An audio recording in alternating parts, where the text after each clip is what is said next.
सनातन धर्म की जय। परमात्मा, भगवान, सिद्धि, साधना, अक्सर ये बातें आपने सुनी होंगी और लोग दरबार में जाते हैं, कथाएं करवाते हैं, धर्म करते हैं, पुण्य भंडारे लगाते हैं। परमात्मा को मानने के लिए अनेक तरह की क्रियाएं, हर तरह के अनुष्ठान करते हैं लोग। और मैंने अपनी ज़िंदगी के अंदर जितना भी किया है, परमात्मा तक पहुंचने का एक रास्ता है ध्यान। अब आ जाते हैं जो मैंने बोला था कि परमात्मा, भगवान, साधना और सिद्धि। परमात्मा, जिन साधकों ने इस प्रकृति में डूबकर, अपने अंतर ध्यान में डूबकर इतनी लंबी साधनाएं की कि उन्होंने इस खाद्य सामग्री से बने इस शरीर को त्याग, अपना पूरा स्ट्रक्चर, अपना पूरा शरीर उस पूर्ण आत्मा का बना दिया। मेरे हिसाब से जो मैं ध्यान में देख रहा हूँ, परमात्मा हो गए, यानी कि पूर्ण आत्मा से बना हुआ। जैसे हम आम इंसान हैं, हमारे अंदर एक शरीर में एक आत्मा सूक्ष्म रूप में वास करती है। वो एक सूक्ष्म रूप में है, एक प्रकृति का अंश, एक परमात्मा की जो हवा गति है, हवा का एक वेग, पर उस पर कृपा इस परमात्मा की, परमपिता परमात्मा की। और जब हम अपने तपोबल से, साधना से, ध्यान से जब अपने आप अपने अंदर सकारात्मक ऊर्जा को स्टैंड करते हैं, इस आत्मा को चेतन अवस्था में ला देते हैं और हमें भूख और प्यास का कोई एहसास ही नहीं होता। हम उसके ध्यान में इतने गुम हो जाते हैं, एक दिन ध्यान में रहते रहते इस शरीर का त्याग कर हम अपने आप को मरा नहीं मानते। जैसे आम प्राणी, सामाजिक, पारिवारिक लोग, आत्मा शरीर छोड़ती है, कहते हैं ये मर गया। और मेरा ये मानना है, जो मैंने आपको अभी समझाया, कि एक साधक, एक ध्यानी कभी नहीं मरता, वो हमेशा जिंदा रहता है। उसको भूख, प्यास, मान, सम्मान, हार जीत, ये पाना वो खोना, ये शरीर का दर्द, शरीर जिंदा है या मर रहा है, उसको इससे कोई बात नहीं। वो एक ऐसी शोध की हुई आत्मा है कि उस परमात्मा के ध्यान में रह के शरीर को छोड़ भी दे, शरीर खत्म भी हो जाए, तो वो अपने आप को हमेशा जिंदा महसूस करता है और एक पूर्ण आत्मा का होके कंप्लीट भ्रमण करता है। और जो उसने परमात्मा के ध्यान के द्वारा, अपने अंतर ध्यान के द्वारा इस परमात्मा से, जब वो शरीर में था, सिद्धियां करके उसकी शरण में पूर्णतः पहुंचा, और जो उसने पाया वो आत्मा, वो पूर्ण आत्मा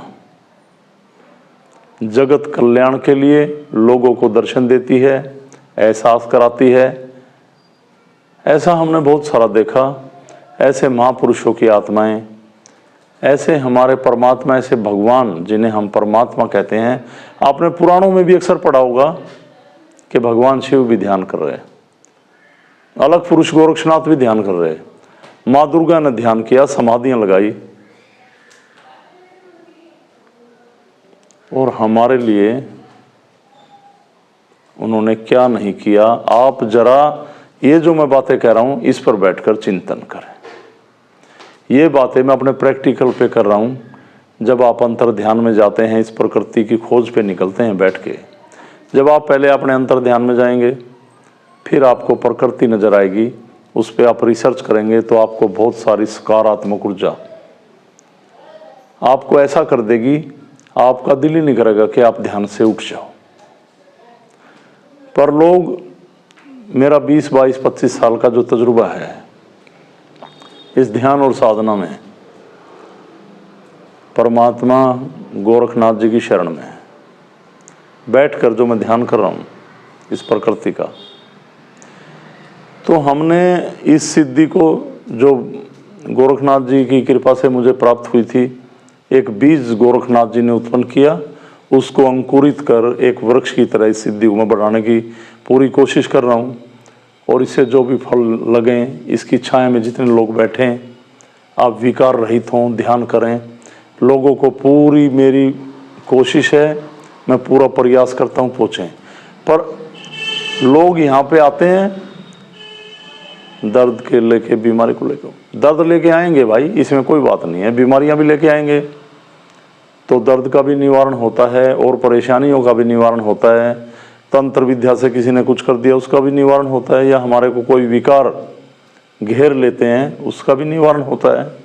जब आपने इतना सारा महसूस किया, आप दर बदर भटक रहे थे, कहीं कहीं जा रहे थे, आप धागे तबीज में लिप्त थे, आपसे आपके गुरु, आपके पता नहीं जो भी तांत्रिक कुछ भी थे, कहीं कहीं बोल बोल के चढ़वा रहे थे, ये करो ये करो, ये अनुष्ठान करो ये अनुष्ठान करो।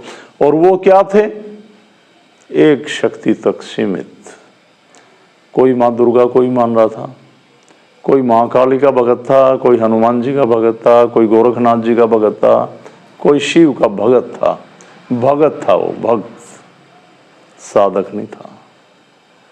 साधना जो मैंने बताया, साधना मतलब जानना।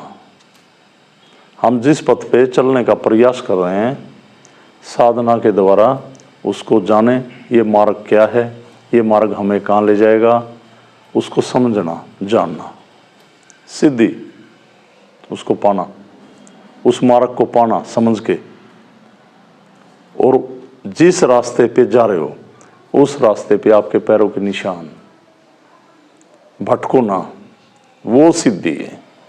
आप ध्यान और साधना करते करते जिस रास्ते पे चले, आपके अंदर पूरी की पूरी इस प्रकृति की एक छवि बनती चली गई आपके शरीर में। वो बार बार आपको एहसास कराएगी कि अब आपकी के अंदर ये समस्याएं आ गई, आपके जीवन में ऐसा हो रहा है, तो आप एकांत में जाके कुछ समय मेरा ध्यान कीजिए, आपको रास्ता मिलेगा। आपके अंदर से आवाज आएंगी और आप महसूस करेंगे कि आपको आंतरिक भाव से कोई पुकार रहा है, ऐसा कर। तो इतना साफ सुथरा रास्ता। पर यहाँ पे लोग आएंगे, दर्द के लिए आएंगे, और दर्द में कुछ 50-60% रिलीफ होगा उनको, और फिर उनकी स्पीड यानी कम हो जाएगी। और कुछ लोग ऐसे हैं जो पहले भगत शानों पे काम सीखते थे, उल्टी सीधी क्रियाएं करते थे, ऐसे ऐसे रास्ते ढूंढ रहे थे कि धन कैसे कमाया जाए, अमीर कैसे बना जाए, किसी आदमी को हम कोई चीज़ छोड़ दे कैसे करें। और काफ़ी सारे ऐसे लोग, उनको जब तक मज़ा नहीं आता कि उनके अंदर कोई भी गलत चीज़ या कोई आत्मा, शक्ति तो मैं नहीं कहूँगा, ना भगवान कहूँगा, कोई भी ऐसी भटकती चीज़ें उनके शरीर में हिल हिल के, और बस 4-5 आदमी चारों तरफ बैठ के ये ना पूछें अब मेरा क्या होगा जी, मेरा क्या होगा जी। यहाँ तक के वो अपनी औलाद, अपने परिवार, अपने संबंधियों को भी पागल बना के रखते हैं। और उन्हें, जबकि वो पूरे, उनके दिमाग के ऊपर कोई शक्ति नहीं चढ़ी हुई, होश में है, अपने संबंधियों को ऐसे गलत मार्गदर्शन करते रहते हैं कि तेरा उस दिन ये काम हो जाएगा, तू वहाँ जा, तू वहाँ पे ये चढ़ा दे। ऐसी ऐसी क्रियाओं के लोग भी हमारे पास आए और आते थे, आते हैं, आते रहेंगे। जिन्होंने यहाँ पे शक्ति का पूरा एहसास किया, उसके बाद पूरे ठीक ना हुए, ध्यान ना किया, बस उसको एक बार दोबारा ऑक्सीजन से मिली, सांस लेने का रास्ता मिला, और भाग के फिर उसी उल्टी रास्ते पे चले गए। ऐसे कम से कम भी 150 परिवार हमारे पास आज तक आए। ये सिद्धि मुक्ति का द्वार, मुक्ति का रास्ता, मोक्ष का द्वार, ये आपके ऊपर डिपेंडेंट है कि आप इस सिद्धि को किस तरीके से प्रयोग में ला रहे हैं। इस सिद्धि के लिए एकांत में जाकर अपने विचारों को बाहर करके इस परमात्मा की शरण में कैसे ध्यान कर रहे हैं। आप इस सिद्धि में भगवान गोरक्षनाथ जी की ज्योत प्रज्वलित कर, जो मैं रास्ता बता रहा हूँ, जितना आधा घंटा, जो भी पौना घंटा, 20 मिनट जो आपको समय दिया जाता है, आप उसमें अपनी इच्छाओं में गोते लगाते रहे या आंतरिक शक्ति में गोते लगाते रहे, ये आप पे डिपेंड करता है। अब हमने तो आपको बता दिया, आप आंखें बंद करके खड़े हैं, आप हवा में उड़ रहे हैं, इच्छाओं को पाने की चेष्टा कर रहे हैं, आंख बंद करके अपने मन में क्या क्या भगवान से कह रहे हैं, मैं पास हो जाऊं, मेरी नौकरी लग जाए, मेरा रोजगार चल जाए, मेरे पड़ोसी का नाश हो जाए, वो आदमी मेरे से आगे बढ़ गया, परमात्मा उसको मेरे से नीचे ला। मुझे नहीं पता आप क्या कर रहे हैं, ये आपके ऊपर डिपेंड करता है कि आप परमात्मा के सामने के परमात्मा को समक्ष लेकर या आंतरिक शक्ति से उसको देखते हुए, ये आपकी बुद्धि, आपके विवेक को कैसे हर रही है, क्योंकि आपने बहुत सारे व्यंजनों का स्वाद ले लिया, एक टेस्ट ले लिया, आप उस स्वाद से बाहर नहीं आ रहे, चाहे वो पैसे का, धन दौलत का, तरह तरह के व्यंजन, खान पान, अय्याशी, जुआ, किसी को प्रताड़ित कर कर खुश होना। जब आपके दिमाग में ये चीजें बसी रहेंगी हमेशा, तो आप कभी भी परमात्मा के रास्ते पे नहीं जा सकते। परमात्मा मैंने बताया पूर्ण आत्मा, उसके अंदर कोई विकार नहीं। आत्मा आपके कर्मों के कारण मलिन हो सकती है, कमजोर पड़ सकती है, पर आत्मा कभी गलत नहीं हो सकती। जब आत्मा के ऊपर आप जैसे आप हैं, आपके शरीर में परमात्मा ने जब आपको गढ़ा, बनाया, तो उसके शरीर में एक अपना वेग, एक अंश, एक बीज छोड़ दिया कि भाई मैं तुझे सामाजिक प्राणी बनाने जा रहा हूँ, आप दुनिया में जिए और जितने भी पेड़ पौधे, जीव जंतु, पशु पक्षी, दुखी सुखी लोग हैं, उनकी रक्षा भी करें, अपना पालन पोषण करें, सृष्टि को बढ़ाएं। पर आप औरों को ना देखते हुए, इस प्रकृति ने जो भी रचा, इतनी सुंदर रचना की, उसको ना देखते हुए अपने अलग अलग तरह के स्वाद में डूब गए, इच्छाओं में डूब गए, और उन इच्छाओं की पूर्ति के लिए एक से एक बुरे कर्म करने लगे। आत्मा अंदर से आपको बार बार झिझोड़ती, पुकारती, बोलती, चीखती कि आप ये गलत काम कर रहे हैं, ये मत करो। पर आपका मन इच्छाओं का वो वृक्ष एक आंधी और तूफान मचा देता आपके दिमाग के अंदर, आपके विवेक को हरते हुए आपको उस रास्ते पे ले जाता जिस पे शायद आप भी नहीं जाना चाहते।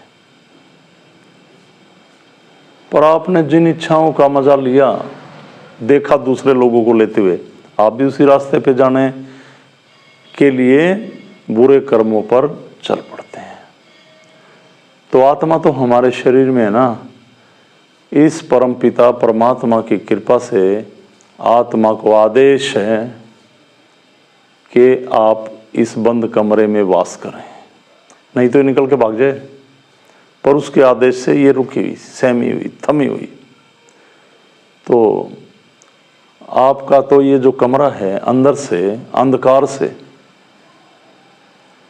धुएं से, विकारों से मलिन हो गया। तो आत्मा तो फिर भी मलिन होने के बाद भी आपको पुकार रही है, पर उसके ऊपर जो विकार हैं वो आत्मा को भी भटका रहे। शरीर छोड़ने के बाद, जब आपने शरीर छोड़ा, क्योंकि उसके ऊपर परत आपकी इच्छाओं की चढ़ गई, उसके ऊपर परत आप विकारों की चढ़ गई, गलत विकार, पता नहीं कैसे कैसी बुरी कहानियां बस गई उस पर। और शरीर छोड़ने के बाद वो मुक्त ना हो उसकी, क्योंकि उसकी एनर्जी उन विकारों ने हर ली और अपनी इच्छाओं की पूर्ति के लिए लोगों के शरीर में आ जाती है, जैसा मैं बार बार काफी वीडियो में आपको समझा चुका हूं। तो ये सिद्धि हमें एक रास्ता देती है। आपके शरीर के दुख तो हरेंगे ही, आपकी आत्मा का भी शोध होगा, आपकी विल पावर भी मजबूत होगी, आपकी आत्म शक्ति भी मजबूत होगी, ताकि जब आप ये शरीर छोड़ के जहाँ से परमपिता परमात्मा की शरण से आए थे, आपको द्वार खुले मिले और परमात्मा भी आपसे पूछे कि बोल तेरी रजा क्या है, और उसके अनुसार वो अपनी शरण में जगह दे, इन पेड़ पौधों में जगह दे, आपको खुला छोड़ दे, आप अपने परिवार को सही मार्गदर्शन करें, दर्शन दें। या आपको क्या जन्म चाहिए, आपको आपके कर्मों के हिसाब से आपको वो योनि मिले जैसे आपने कर्म किए, गायें भैंस जो भी जैसे कर्म किए। और कई बार तो आदमी इतने गलत कर्म करता है अपने जीवन के अंदर कि उसको मुक्ति नहीं मिलती, भटकता है। जैसे मैंने बताया, इच्छा पूर्ति के लिए शरीर में जाता है। तो ये हमारी सिद्धि, जैसे मैंने अभी बताया, आत्मा का शोध करती है, विल पावर को स्ट्रॉन्ग करती है। अगर आप उसकी शरण में रहते रहते आप अपने अंतिम पड़ाव तक सत्कर्म के मार्ग पर चलते हुए, जन कल्याण करते हुए, अपने पराय का भेद छोड़ते हुए, हमने अपने परिजनों के लिए अच्छा किया, जिंदगी भर ने कमाई की, अपने परिजनों का पालन पोषण अच्छा किया, घर को अच्छा बनाया, अच्छा चलाया, इसकी गिनती कहीं परमात्मा की शरण में नहीं। अपनों के लिए तो सब कर रहे हैं, आप दूसरों के लिए जागिए हैं, क्योंकि फिर सामान्य नहीं रहे ना सब। तो परमात्मा ने तो सभी को एक जैसी गति दी, उसने भेदभाव नहीं रखा। अगर हम भेदभाव रखते हैं अपने और पराये में, तो हम परमात्मा की संतान नहीं। ठीक जैसे पेड़ पौधे, पेड़ हैं, टहनियाँ काट देते हैं, पेड़ को काट देते हैं, पेड़ के कच्चे कच्चे फल तोड़ लेते हैं, कच्ची कच्ची कलियां फूलों की तोड़ लाते हैं हम। पेड़ कभी बुरा मानते हैं? महाराज जी की कृपा से हमें ज्ञान मिलता है ध्यान में, ये जितने भी पेड़ पौधे, ये पूरा वनस्पति जगत, इन सभी में महापुरुष, हमारे संत महात्मा जो भी हुए, उनकी आत्माएं समाई, तभी तो ये किसी में फर्क नहीं रखते और सभी को एक पॉजिटिव एनर्जी दे रहे हैं, छाया दे रहे, लकड़ी दे रहे, फल दे रहे, वस्त्र दे रहे, कागज दे रहे, सब कुछ इस भूमि से उपजा और हम भूमि को खोखला कर रहे हैं। कहाँ जा रहे हैं हम? मेरे हिसाब से, जहाँ तक मेरा मानना है, आप हर रोज एक बात को हमेशा याद रखिए, सिद्धि में जुड़ने से पहले, ध्यान से पहले, साधना से पहले, एक इंसान बनने से पहले कि मृत्यु निश्चित है। मेरे हिसाब से कोई भी इंसान ये याद नहीं रखता कि मृत्यु भी आएगी, मौत भी आएगी। अपने जीवन की व्यवस्था में इतना व्यस्त है इंसान, सारे काम कर लेता है, सब कुछ, पर यह भूल जाता है मौत तो बाकी है। याद रखो, मौत जरूर आएगी। हर इंसान इतना बिजी है, एक काम भूल गया कि मौत भी बाकी है। ये भी एक काम है जो किसी पल भी घट सकती है। किसी पल अगर आप मरना चाहो तो भी ना मर सको, और आप जब जीना चाहो तो भी ना जी सको। ये ऐसा रास्ता है, तो इसको जरूर याद रखें। और फिर ये याद रखें कि मौत के बाद का जीवन आपका अपना होगा। अब आपकी माँ में, बेटे में, बेटी में, किसी में कोई भी तकलीफ आती है, कोई भी समस्याएं आती हैं, किसी भी चीज़ का दिल करता है, खाने का दिल करता है, कुछ भी, वो आपकी मदद करते हैं आर्थिक तौर पे। हम पैसे से खरीद लेते हैं, शरीर में दर्द है, पैर दबाएंगे, हाथ दबाएंगे, अच्छे वस्त्र पहनने को दिल करा वो ले आएंगे, अच्छी अच्छी लग्जरी गाड़ियाँ, महल, बंगले, कोठियाँ, कोई राजनीति में भागीदारी कर रहा, वहाँ पैसा करते। पर जब आप शरीर छोड़ के निकलेंगे, मैंने बताया आत्मा, मेरे प्रैक्टिकल हैं ये सब, मैंने देखा इस परमात्मा गोरख की शरण में रहते हुए। जब आपका वास्तविक जीवन शुरू होगा और फिर अपने घर में आके, क्योंकि आप तो इच्छाओं में लिप्त होके मरे ना, मुक्ति तो आपकी हुई नहीं, तो घर में आके जब आप रात को नींद में, सौपन में आए कि मैं भूखा हूँ, मुझे ऐसे कपड़े दो, मेरी गाड़ी दो। हमारी गाड़ी को कौन चला रहा है? मेरे घर में कैसे रह रहे हो? ये मेरा घर है, ये मेरा बेड है। तुरंत तांत्रिक के पास जाएंगे और आपको प्रताड़ित किया जाएगा। चिल्लाती आत्माएं आपने भी देखा होगा। और जब वो सौपन में आने से नहीं मानते तो आप किसी भी, जिसकी विल पावर कमजोर है घर में, उसके शरीर में प्रवेश कर जाते हैं, शरीर को तोड़ते हैं, चीखते हैं, चिल्लाते हैं, मैं हूं, ऐसे मर गया था, मुझे ये चाहिए।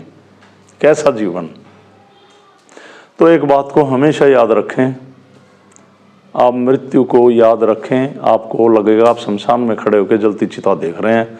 जैसे शमशान में जाते हैं आप किसी भी अंतिम संस्कार पे, और वहां पे अंतिम संस्कार होता हुआ देखते हैं, चिताएं जल रही हैं, और बड़े बड़े बेईमान लोग, कर्महीन लोग वहां खड़े होके कुछ पल के लिए ये सोचते हैं, बातें भी करते हैं कि कुछ नहीं है जिंदगी, ये है जिंदगी, ये एंड है भाई, ये देख लो, ये है अंत, कुछ नहीं है यार, क्या ले जाना है। पर उस इच्छाओं के संसार में जिस चार दीवारी में आपके परिजन रहते हैं, परिवार के लोग, वो नर्क जहां पे इच्छाओं का सागर बना हुआ है। सारे घर नहीं, पर आज की दुनिया में 90% लोग जो और किसी की नहीं सोचते, औरों का गला काटेंगे, जीव हत्या करेंगे अपने जीवन की रक्षा के लिए। आपने देखा होगा बीमारियों में बकरे की बलि, मुर्गे की बलि, यहां तक कि हमने कई बार न्यूज में भी देखा कि नर बलि दे दी, बच्चों की बलि दे दी, बच्चों के हाथ कटे मिले। ऐसे ऐसे काम करने वाले लोग, तो नरक का दुआर हुआ ना ऐसा घर। तो उस घर में आके तो फिर आप 5 मिनट में नहाए, और जहां कह रहे थे कि एक बुरा इंसान मरा, उसको भी आप यूं कह रहे थे वहां पे कि बहुत बड़ा आदमी था। क्यों बड़ी आदमी था? गया इस नरक से निकल के, और घर में आते ही आप फिर वैसा ही होने लग जाते हैं। तो मैं कहता हूं हर रोज एक काम याद रखो कि मौत जरूर आएगी, और उसके बाद क्या रिजल्ट होगा। कर लो अच्छे कर्म, कर लो सत्कर्म, कर लो जन कल्याण, कर लो आंतरिक ध्यान, कर लो इस प्रकृति का ध्यान, और परमात्मा की शरण में कम से कम एकांत में जाके सुबह उठते ही नहा धो के आधा घंटा, 20 मिनट, 2 घंटे, 10 मिनट, जब तक आप अपने आंतरिक ध्यान में डूब सकते हैं जरूर डूबें। सुबह प्रथम पहला कार्य है। और रात को सोएं तो फिर अपनी आत्मा को जागृत करें, चेतन करें, और आंतरिक ध्यान में जाते हुए उस परमात्मा से प्रार्थना करें कि प्रभु, मैंने अपनी दिनचर्या में कोई भी बुरे कर्म किए, मैंने तो अपनी तरफ से ठीक करने की कोशिश की, पर आपको पता है सब, आप तो मौन भी समझते हैं, मौन भाषा भी, अंदर क्या चल रहा है आप तो उसको भी समझते हैं।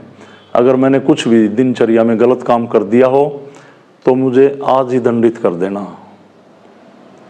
ये भार इतना इकट्ठा ना हो जाए कि ये आत्मा उसको उठा ना सके, और मरने के बाद कैसे कैसे भटके।